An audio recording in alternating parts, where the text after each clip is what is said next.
Finally, a permanent member of the United Nations Security Council invaded its neighbor, attempted to erase a sovereign state from the map. Russia has shamelessly violated the core tenets of the United Nations Charter. No more important than the clear prohibition against countries taking the territory of their neighbor by force. Again, just today, President Putin has made overt nuclear threats against Europe and a reckless disregard for the responsibilities of the non-proliferation regime. Now, Russia is calling up more soldiers to join the fight, and the Kremlin is organizing a sham referenda to try to annex parts of Ukraine, an extremely significant violation of the UN Charter. This world should see these outrageous acts for what they are. Putin claims he had to act because Russia was threatened. But no one threatened Russia, and no one other than Russia sought conflict. In fact, we warned it was coming, and with many of you we worked to try to avert it. Putin's own words make his true purpose unmistakable. Just before he invaded, Putin asserted, and I quote, "Ukraine was created by Russia and never had, quote, real statehood." And now we see attacks on schools, railway stations, hospitals, on centers of Ukrainian history and culture. In the past, even more horrifying evidence of Russia's atrocity and war crimes. Mass graves uncovered in Izium, bodies, according to those who excavated those bodies, showing signs of torture. This war is about extinguishing Ukraine's right to exist as a state, plain and simple, and Ukraine's right to exist as a people. Whoever you are, wherever you live, whatever you believe, that should make your blood run cold. That's why 141 nations in the General Assembly came together and to unequivocally condemn Russia's war against Ukraine. The United States has marshaled massive levels of security assistance and humanitarian aid and direct economic support for Ukraine. More than $25 billion to date. Our allies and partners around the world have stepped up as well. And today, more than 40 countries represented in here have contributed billions of their own money and equipment to help Ukraine defend itself. The United States is also working closely with our allies and partners to impose costs on Russia, to deter attacks against NATO territory, to hold Russia accountable for the atrocities and war crimes. Because if nations can pursue their imperial ambitions without consequences, then we put at risk everything this very institution stands for, everything. Every victory won on the battlefield belongs to the courageous Ukrainian soldiers. But this past year, the world was tested as well.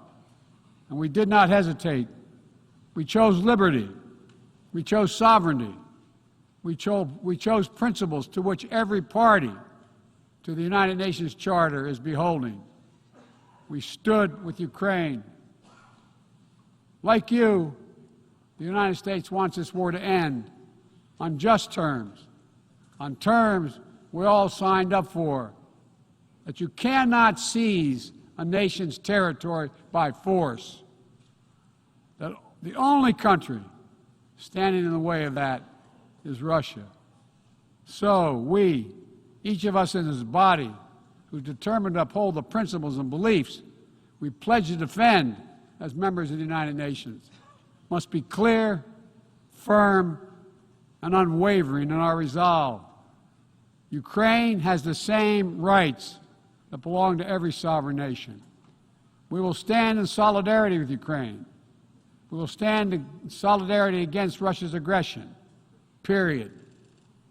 Now, it's no secret that in the contest between democracy and autocracy, the United States and I, as President, champion a vision for our world that's grounded in the values of democracy.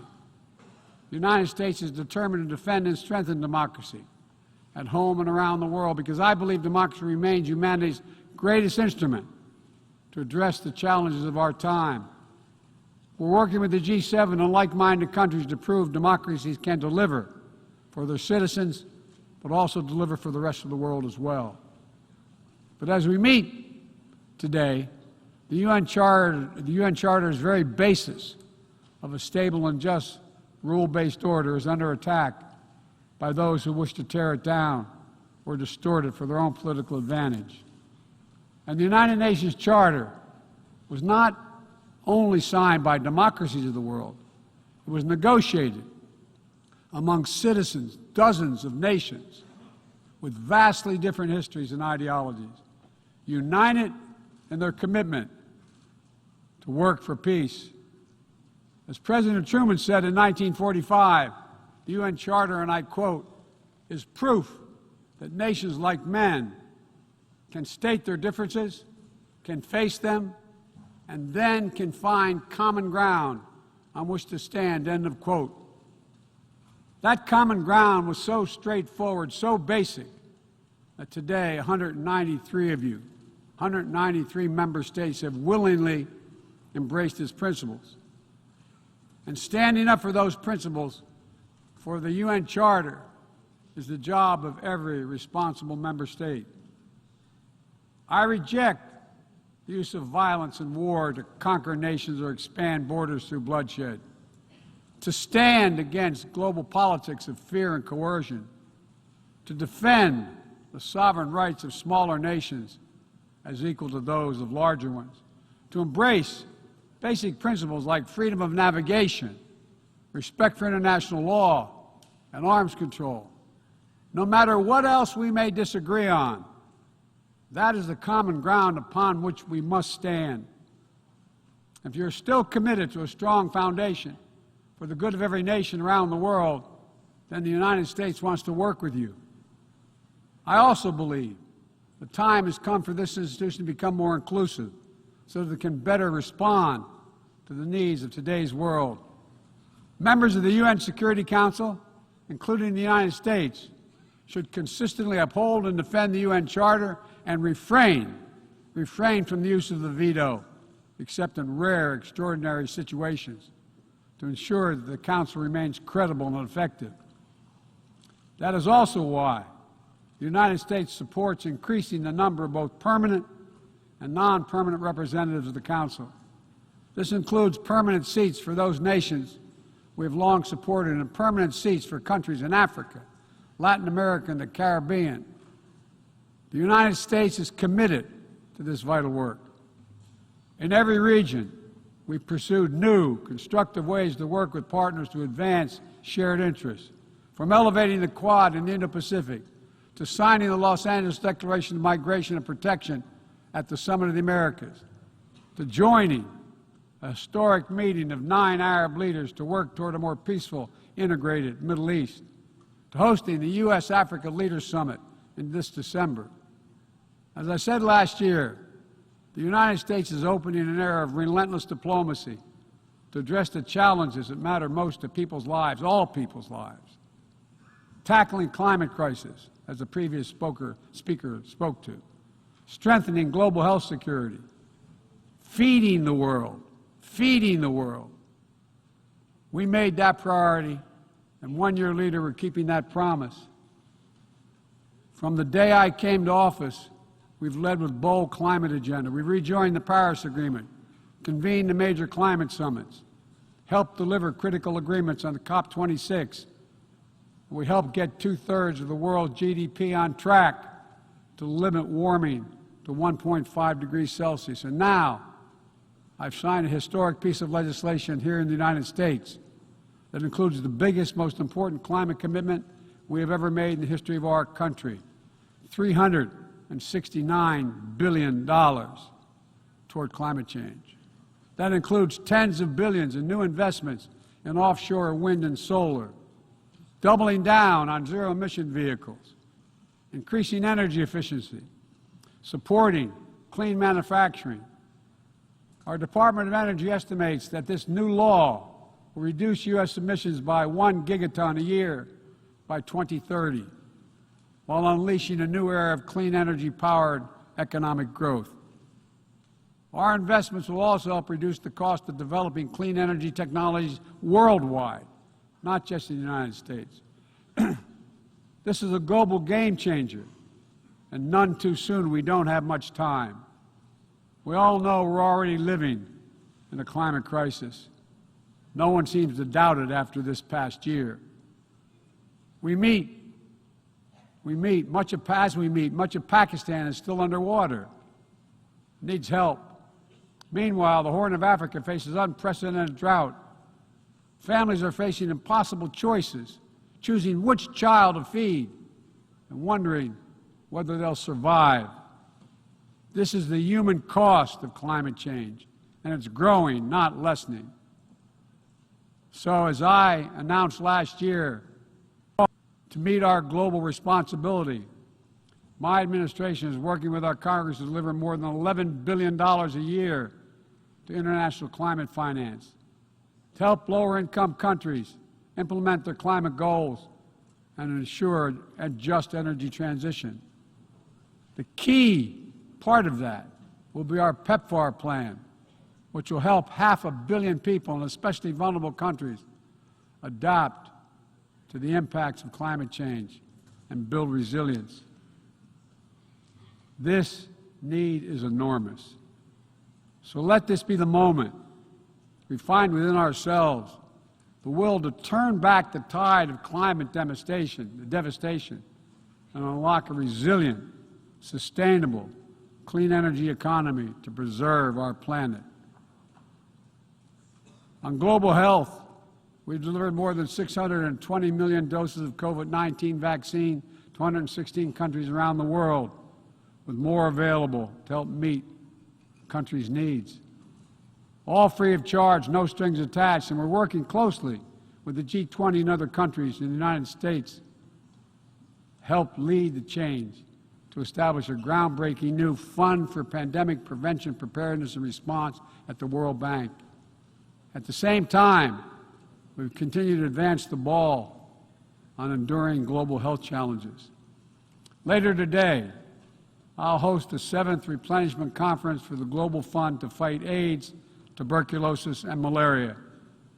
With bipartisan support in our Congress, I have pledged to contribute up to $6 billion to that effort. So I look forward to welcoming a historic round of pledges at the conference, resulting in one of the largest global health fundraisers ever held in all history. We're also taking down the food crisis head-on, with as many as 193 million people around the world experience acute food insecurity, a jump of 40 million in a year. Today I'm announcing another $2.9 billion in U.S. support for life-saving humanitarian and food security assistance for this year alone. Russia, in the meantime, is pumping out lies, trying to pin the blame for the crisis, the food crisis, on the sanctions imposed by many in the world for the aggression against Ukraine. So let me be perfectly clear about something. Our sanctions explicitly allow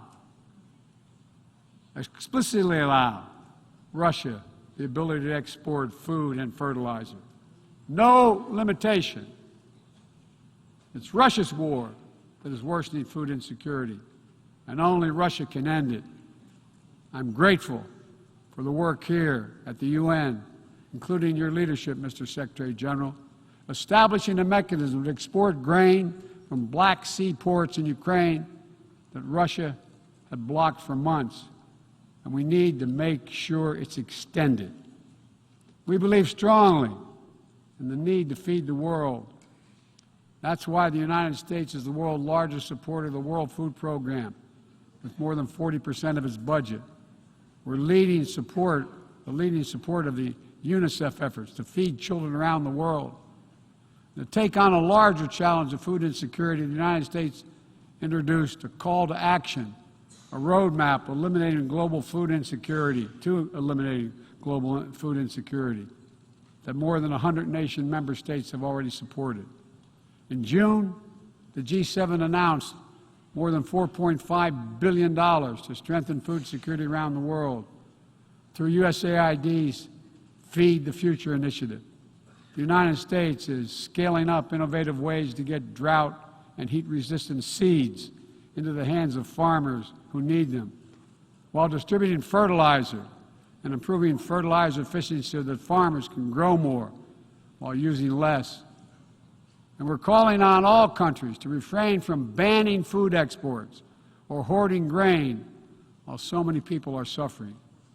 Because in every country in the world, no matter what else divides us, if parents cannot feed their children, nothing else matters if parents cannot feed their children.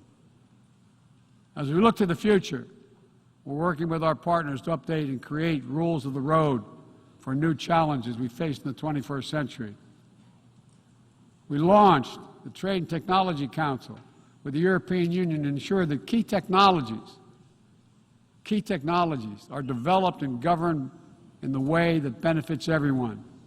With our partner countries and through the UN, we're supporting and strengthening the norms of responsibility, responsible state behavior in cyberspace, and working to hold accountable those who use cyber attacks to threaten international peace and security. With partners in the Americas, Africa, Europe, and the Middle East, and the Indo-Pacific, we're working to build a new economic ecosystem where every nation gets a fair shot, and economic growth is resilient, sustainable, and shared. That's why the United States has championed a global minimum tax, and we will work to see it implemented so major corporations pay their fair share everywhere. It's also been the idea behind the Indo-Pacific Economic Framework, which the United States launched this year with 13 other Indo-Pacific economies. We're working with our partners in ASEAN and the Pacific Islands to support a vision for a critical Indo-Pacific region that is free and open, connected and prosperous, secure and resilient. Together with partners around the world, we're working to secure resilient supply chains that protect everyone from coercion or domination, and ensure that no country can use energy as a weapon.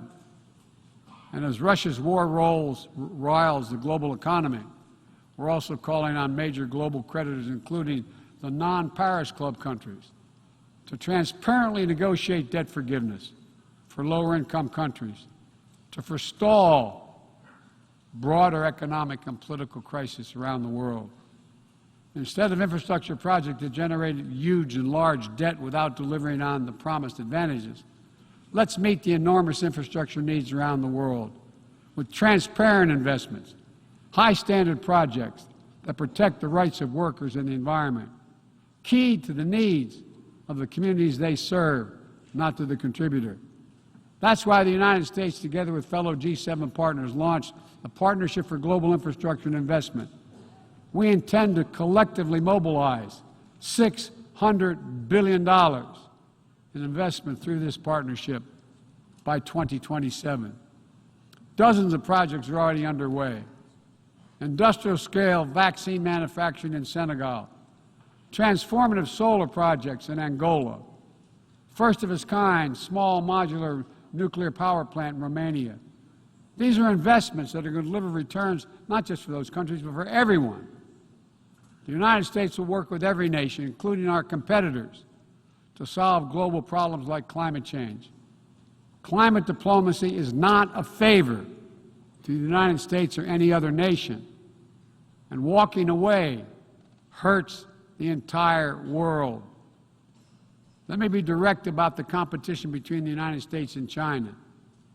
As we manage shifting geopolitical trends, the United States will conduct itself as a reasonable leader. We do not seek conflict. We do not seek a Cold War. We do not ask any nation to choose between the United States or any other partner. But the United States will be unabashed in promoting our vision of a free, open, secure, and prosperous world and what we have to offer communities of nations.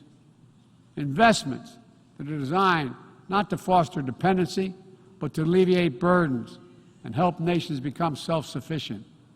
Partnerships not to create political obligation, but because we know our own success. Each of our successes increased when other nations succeed as well. When individuals have the chance to live in dignity and develop their talents, everyone benefits. Critical to that is living up to the highest goals of this institution, increasing peace and security for everyone, everywhere. The United States will not waver in our unrelenting determination to counter and thwart the continuing terrorist threats to our world. And we will lead with our diplomacy to strive for peaceful resolution of conflicts. We seek to uphold peace and stability across the Taiwan Straits. We remain committed to our One China policy, which has helped prevent conflict for 4 decades. And we continue to oppose unilateral changes in the status quo by either side. We support an African Union-led peace process to end the fighting in Ethiopia, restore security for all its people. In Venezuela, where years of political oppression have driven more than 6 million people from that country, we urge the Venezuelan-led dialogue and return to free and fair elections.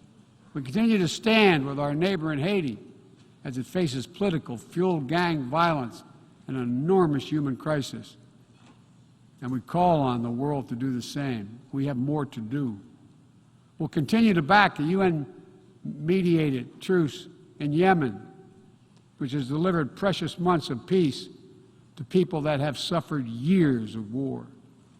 And we will continue to advocate for lasting negotiating peace between the Jewish and Democratic State of Israel and the Palestinian people. The United States is committed to Israel's security, full stop.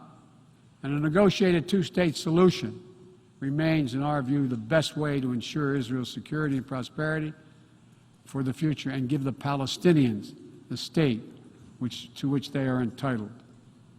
Both sides to fully respect the equal rights of their citizens, both people enjoying equal measure of freedom and dignity. Let me also urge every nation to recommit to strengthening the nuclear non-proliferation regime through diplomacy. No matter what else is happening in the world, the United States is ready to pursue critical arms control measures. A nuclear war cannot be won and must never be fought. The 5 permanent members of the Security Council just reaffirmed that commitment in January. But today, we're seeing disturbing trends. Russia shunned the non-proliferation ideals embraced by every other nation at the 10th NPT Review Conference. And again today, as I said, they're making irresponsible nuclear threats to use nuclear weapons. China is conducting an unprecedented, concerning nuclear buildup without any transparency. Despite our efforts to begin serious and sustained diplomacy, the Democratic People's Republic of Korea continues to blatantly violate UN sanctions. And while the United States is prepared for a mutual return to the Joint Comprehensive Plan of Action if Iran steps up to its obligations, the United States is clear. We will not allow Iran to acquire a nuclear weapon. I continue to believe that diplomacy is the best way to achieve this outcome. The non-proliferation regime is one of the greatest successes of this institution. We cannot let the world now slide backwards, nor can we turn a blind eye to the erosion of human rights. Perhaps singular among this body's achievements stands the Universal Declaration of Human Rights, which is the standard by which our forebears challenged us to measure ourselves. They made clear in 1948, human rights are the basis for all that we seek to achieve. And yet today, in 2022, fundamental freedoms are at risk in every part of our world, from the violations of in Xinjiang, detail recent reports by the Office of UN U.S. reports detailing by the U.S. High Commissioner, to the horrible abuses against pro-democracy activists and ethnic minorities by the military regime in Burma, to the increased repression of women and girls by the Taliban in Afghanistan. And today, we stand with the brave citizens and the brave women of Iran who right now are demonstrating to secure their basic rights. But here's what I know. The future will be won by those countries that unleash the full potential of their populations, where women and girls can exercise equal rights, including basic reproductive rights, and contribute fully to building a stronger economies and more resilient societies, where religious and ethnic minorities can live their lives without harassment and contribute to the fabric of their communities, where the LGBTQ plus community, individuals, live and love freely without being targeted with violence, where citizens can question and criticize their leaders without fear of reprisal. The United States will always promote human rights and the values enshrined in the UN Charter in our own country and around the world. Let me end with this. This institution, guided by the UN Charter and the Universal Declaration of Human Rights, is at its core an act of dauntless hope. Let me say that again. It's an act of dauntless hope. Think about the vision of those first delegates who undertook a seemingly impossible task while the world was still smoldering. Think about how divided the people of the world must have felt with the fresh grief of millions dead, the genocidal horrors of the Holocaust exposed. They had every right to believe only the worst of humanity. Instead, they reached for what was best in all of us, and they strove to build something better.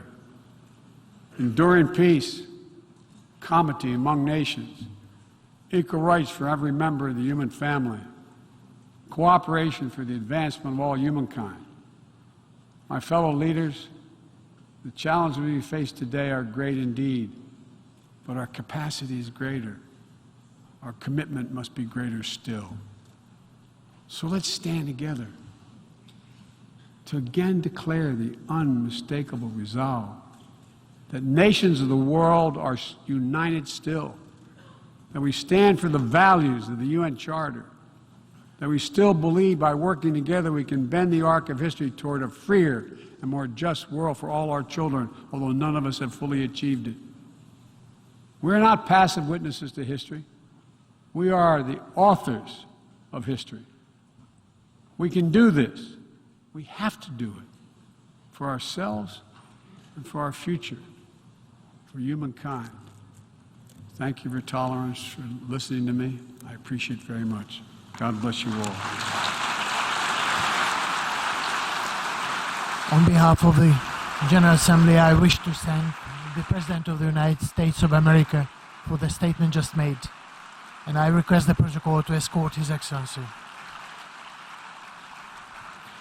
May I request representatives to remain seated while we suspend the meeting for 5 minutes before resuming to hear the next speaker.